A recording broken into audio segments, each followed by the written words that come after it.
Okay, I just want to talk a little bit about the divine will, how Jesus really wants us to place all our acts all day long in the divine will. Did you know that? Yes. And that, do you do your Prevenian act in the morning, Jonas? When you first get up in the morning, you place your whole day in the divine will? Yes, I do. Excellent. Gary, what are you doing? Do you hear us? Oh, Frank, you there? Yeah. We heard you shuffling around there. You like making a lot of noises. Okay, let's continue. You know what? On this coming Monday at 2:30, we're going to hold the weekly meeting again, and we're going to try to record it by Skype and try to invite people to Skype to attend the meeting. Are you available, Jonas, then? No, I'm not. No, you're not. Okay, I know you're busy. All right, what about your priest son? Have you been in touch with him or anything? Hello? Yeah? Not Oh, Frank? okay. talked about it, I guess, a little over a year ago at dinner at our home. He usually comes over for dinner once a week, and I was, of course, very interested because I treat just about everything that he does as a priest and as my son pretty seriously, and so I guess what I did first was order one of your volumes, or one of her volumes, I guess the first volume, which contained 6 or 8 of the diary volumes. I ordered one and began reading. One set. You ordered 1 to 4. 1 to 4, that was it. Yeah, so you got it from me. Yeah. I remember you ordered maybe about a year ago. That's right. Then it was back in, I guess, in July, just about a year ago, I ordered the rest of them after I began reading the first volume. And so the chaplet for the Divine Mercy, chaplet for the Divine Will, the Fiat chaplet, that Yes. that booklet that you sent along with it. Yes. Oh, yeah. I included the little booklet of the how to say it's called the Chaplet of Creation, Redemption, and Sanctification. Correct. That's right. Yeah. And I was very impressed by what was in there. And so then I went online and began checking out everything I could find, all the different websites about the divine will, and found out, what some of the controversy was or still is in some people's minds, and so on and so forth. And it wasn't until this past fall that I was again pointed toward another writer, theological and philosophical analysis of the coming great era of peace that's been prophesied, and how the divine will revelation fits into that. It really just sealed my heart and my mind that this is what I want to be doing and focusing on for the rest of my life. And your priest son was. Yes, he read the same book. Oh, okay. And wonderful. So it's been a bit of an odyssey, and so I'm not a joiner of groups, so I'm not going to be a very good candidate for joining in to your discussions, but I'm certainly interested in what you're doing. Yes, that's wonderful. It's too bad. Yeah, we would love to have you on the meeting on Monday, but you probably have your things you have to do during the day, right? You have all your schedule. Yeah. I'm yeah. Pretty. But anyway, let's talk. You know that Jesus said that he will give you happiness and joy once you really start living in the divine will. Have you experienced some of that? In fact, when I read the books, I feel the heat and the light coming from the book. I mean, within my soul is what I mean. And just a few days ago, I was in the process of eating this chocolate Rice Krispie square that somebody gave me. And I said, "Oh, Jesus, I want to share this Rice Krispie square with you." And immediately I felt within my soul, within my heart, the heat of Jesus. And I said, wow, and the joy. There was a sudden, how do you say, increase of joy at that moment. And I knew that Jesus was saying, I'm really happy you're sharing this with me. So he wants to share our whole day with us, and he wants to divinize everything we do. You know that he said that one eye blink done in his will in union with him is worth more than all the human actions of history. I think I've heard that, yes. Yeah, so you don't want to miss out on anything. And Louisa told Jesus how many acts we allow to escape from us. And he said, yeah, you do allow a lot.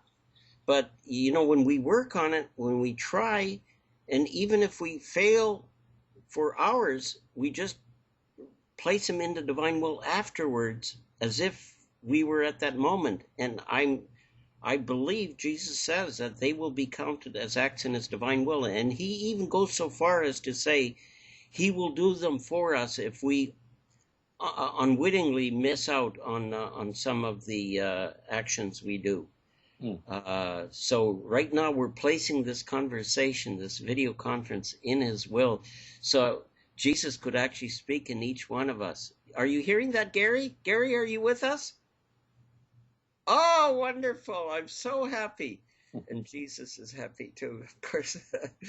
But yeah, there's so many things, you know, the joy, the happiness. What else does he say? That Louisa is going to be on his left-hand side in heaven. Well, she is now. And the Virgin Mary's on his right-hand side. Now, there's no one to compare with Louisa except the Virgin Mary. Isn't that something? That's amazing. And the other book that was very important for me in terms of introducing me to her revelations was Frank Riga's volume on the first 12 volumes of the diary. Ah, you know what? He got his books from me, and he did that volume, and he sent me a complimentary copy by what do you call it? A digital copy, and I had it printed up, and I now have his book covering the first 12 volumes, I think, right? That's correct. Yeah. It's called something. In fact, I spoke to Frank Riga yesterday trying to invite him to this conference, and he said he didn't even have Skype, and he was reluctant to get Skype. Just like my friend Gary is very reluctant, right, Gary? Yeah. I'm pushing and pushing. But he tells me he doesn't have a video camera on his computer, so he claims that it doesn't work unless you have a video cam. Do you know anything about that? Well, you have to have a video cam. The video part only, though, right? Shouldn't it work with the audio? Well, I don't know about that. You don't know, huh? But it's meant to be audio visual, I believe. Right. You're missing out on so much if you don't have the visual. But anyway, let's see what else about Louisa. You know that she spent 64 years of her life in bed without eating or drinking anything. And when her confessors forced her to eat, she would eat, but she would promptly regurgitate everything entire and whole, accompanied by a scent, like a perfume scent, in whatever she ate. Like she was, at that moment, she was eating grapes, and the grapes came out entire and whole. How does that grab you? Well, that's pretty amazing. I did read that in the first portion of Frank Riga's book. Yes, and not only that, her bishop way at the beginning, he was influenced by some priests around him, and he was going to sign an order to condemn Louisa. And when he tried to sign it, his hand became paralyzed. That's right. And he got so afraid, and he said, "This is definitely from God." He ran over right away to Louisa's place and paid her a visit. The bishop! And you know that the whole town, it's a city, almost the whole town went to her funeral when she died. That's what I understand as well. And her bishops, priests, archbishops, there may have been even cardinals, I'm not sure though. But anyway, the thing is, we have to keep placing our acts in God's will, because he said that he wants to create himself in each act we do. You create another Jesus when you place an act in his will. I don't know if you knew that. Well, I've read that, yes. Yes. And not only that, Jesus is formed in your soul also at the same time. And each act increases the circle of light in your soul. And you become more graced and full of light. And your appetite for performing acts in the human will is diminished with each act you do in his divine will. But he says you have to perform a minimum number of acts in his will to get the gift on a full-time basis. Mm-hmm. And he's the only one that knows that exact number. But you have to feel the divine will within you. Otherwise, you really haven't got the gift on a permanent basis. Wow. You will actually feel it. He told Louisa, "Don't you feel me moving in your arm?" And we actually should feel him in our heartbeat, in our thoughts. Now, he has definitely intercepted my thoughts. I know that.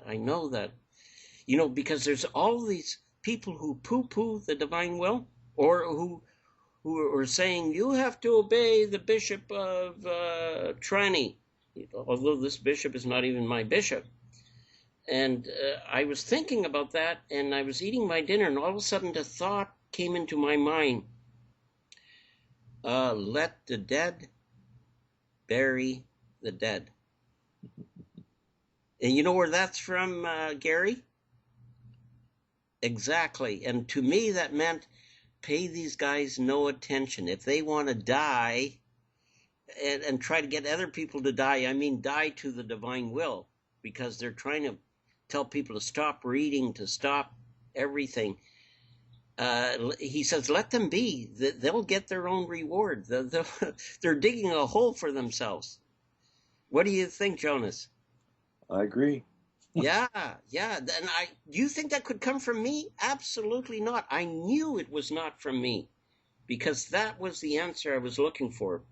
But I didn't fully understand it at that time, what it meant. But it meant just pay no attention to them. If they want to stay in their state of their human will, because I think that's the human will acting up, then let them stay in their human will. And I can tell you, the difference between living in the human will and the divine will is just the difference between heaven and earth. You will start feeling joy. You will feel Jesus in your voice, in your heart, in your thoughts. And that was an example. He came into my thoughts. And there's even a lady who got me started on Skype. And she was having second doubts about me, and I just got an email from her this morning. She said, "Oh, let us forget our differences. People here need books." She said, "I will contact you back by Skype." So you see, that's because I was thinking, Jesus, what am I going to do with this lady? She's saying that I said naughty things to her, and I really didn't. I said, what did I say? But I think you always have the enemy who's ready to interfere in your conversations, right? I think so. Yes. Did you hear Gary, Jonas? No, I haven't heard him at all. Oh, it's too bad. But Gary at least hears me, so we're on partially the same wavelength here. Okay, Gary, keep up your good thoughts there. But anyway, what else about Louisa? Uh, how far did you get in your reading, Jonas? Well, I've only really begun. I'm only through the first several volumes. How many? First couple. First couple of volumes? Yeah. Oh, I got to come back and push you, Jonas. I really do. You will find out that the first 10 are strictly not divine will. You start with the divine will in volume 11. If you think that you're not into, you want to get into the red meat, into solid food, you got to go to 11 right away. You want me to put that on order for you right now? Oh, I have all of them. Oh, you have all of them. Yes, I have all of them. I just need time. See, I can't be Yeah, involved. but you're stalling with Jesus. And I'm gonna send my guardian angel to do something to you. No, something good, I mean. It's fine. Yeah. Yeah, Gary is laughing. Your email of a couple of weeks ago, Yes, absolutely. where you outlined that volumes 33 through 36, or Yes, those are really the best. Absolutely. If you should even start on those. that's ones I'm starting now. I'm reading those now. Oh, wonderful, wonderful. Congratulations. I love those. Those are the best of the best. I call them in that newsletter the crème de la crème. You know, that's a beautiful French phrase that really tells you the nothing but the best. They're really, oh, you know what, Jonas, when I start reading them now, or even hearing the priest giving the gospel, and even the lector who gives the epistle at the morning masses, my heart jumps. I tell you, Jesus puts you on a higher wavelength when you've entered into the divine will. Mm-hmm. There's something that moves in your heart, mm-hmm. and the words come alive, really alive. Well, you know, I was living in a state of death until I started the divine will. I was not, but the divine will is certainly something that I'm guided to be a part of. That's for sure. But, Jonas, you don't realize, but you'll be agreeing with me after a while. Once you start reading 33 to 36, you'll say I was leading a life of death. Well, I disagree with you. I've been leading a life of life since I've been back. Yes. Oh, sorry, Jonas, that was Gary. He said the divine will, how did you say that, Gary?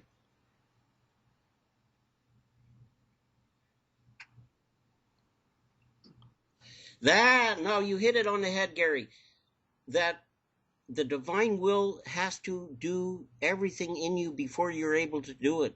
Did you know that, Jonas and Gary, that you can't move your arm, you can't blink your eye, you can't breathe, your heart cannot beat unless God in his divine will breathes in you first, moves in you first, palpitates in your heart first. Did you know that, Jonas? Yes, I did. We are totally dependent on him. We're less than a child is with its parents. We're a baby. I mean, that's how dependent we are, but we don't realize it. And everything, the creation, he said, he placed in creation a distinct love that he has for us. Like in the sun, he portrays his love, his heat, and his warmth. In the stars, his beauty. In the sky, his beauty and his immensity. In the oceans, it represents his immensity also. But they all have meanings, and that's why we got to do the rounds of creation, because you can actually gather the graces. There's graces planted in every article in creation, and you got to go and like harvest it. I'm doing that. Oh, okay. You knew that, right? That they have fruit, spiritual fruit, not just physical fruit. That's right. That's correct. That's what I understand, and I pray the right, Gary. Uh-huh. I try to meditate, read one of the Hours of the Passion. Oh, you've read the Hours of the Passion? I do every day. Oh, wonderful, wonderful, wonderful. That is a masterpiece. But I'll tell you, I'm a little concerned lately because the Virgin Mary has been outselling Jesus. And I think he's going to be a little upset. No, he isn't. It's his mother, right? That's right. Jesus he will never mind. His mother is outselling him, but he used to be outselling everything. I mean, his Hours of the Passion, but his people, a lady from Massachusetts, she just ordered 21 volumes of the Virgin Mary. Oh, And she's going to start her own group with those 21 books. very good. Very good. Yeah. And I say, oh, Our Lady, you're so powerful, and you're competing with your son. You're doing wonders, and she does. She's so good, and Jesus speaks so much about his mother throughout the volumes that the esteem he has for his mother is beyond compare. He said that she's an eternity ahead of all of us in grace and wisdom. He created her like in another, how would you say, on another plane than us. She was practically almost, well, she never did a human act in her life. I don't know if you understand that. Not one human act. That's correct. That's according to her own words. Yes, yes, that's in the Virgin Mary. That's right. That, and she said, you remember reading this, Jonas, that she said, prefer to die rather than perform one single act of your human will. That's right. You remember that, right? Sure do. I just finished reading them for May. Yes, yes. You hear that, Gary? You got to stop doing your human acts. Gary? Yeah, okay. Frank, I'm Yeah. going to have to be going. Oh, okay. All right, all right. We've been on long enough. You're right. Well, I've enjoyed it, that's for sure. Huh? I've certainly enjoyed meeting you, that's for sure. Yes, yes. It was wonderful meeting you, Jonas and Gary, and we'll be in touch, okay? Yes. All right. I'll let you both go, unless, Gary, you had something further to say to me alone? Okay. I'm going to say bye to you, Jonas, then, okay? God bless you.